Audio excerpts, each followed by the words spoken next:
Dinding mata hantui Indonesia jelang Lebaran 2024, waspadai gelombang setinggi 2 meter. Mata badai siklon tropis Olga disebut telah terbentuk di sekitar wilayah Indonesia. Deputi Bidang BMKG Guswanto mengatakan, mata badai itu terdeteksi pada Minggu, tanggal 7 April tahun 2024 pada pukul 19 waktu Indonesia Barat di Samudra Hindia Selatan Kepulauan Nusa Tenggara. Siklon tropis Olga mempunyai dampak tidak langsung terhadap cuaca di Indonesia. Hujan sedang hingga lebat diperkirakan akan terjadi di wilayah Provinsi Daerah Istimewa Yogyakarta, Jawa Tengah, Jawa Timur, Bali, Nusa Tenggara Barat dan Nusa Tenggara Timur. Sementara itu, masyarakat di wilayah perairan selatan Jawa Timur hingga Pulau Sumbawa, perairan selatan Pulau Sumba hingga Pulau Sabu, Samudra Hindia Selatan Jawa Timur hingga Pulau Sabu diminta waspada akan dampak gelombang tinggi 1,25-2,5 meter. Terkait dampak siklon tropis Olga terhadap cuaca saat Idul Fitri 1445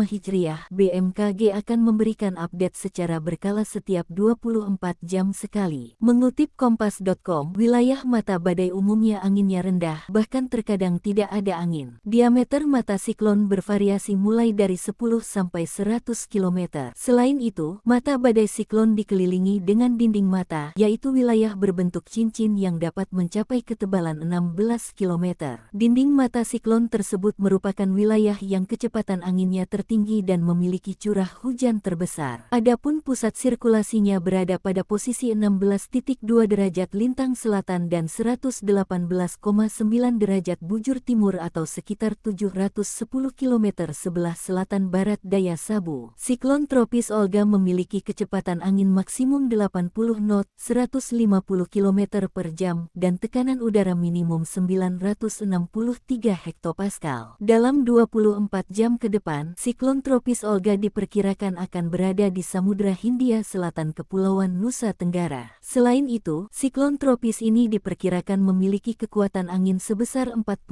knot, 85 km per jam, dengan tekanan udara 995 hektopascal. Jenis siklon tropis ini juga diperkirakan akan bergerak ke arah barat daya dan menjauhi wilayah Indonesia.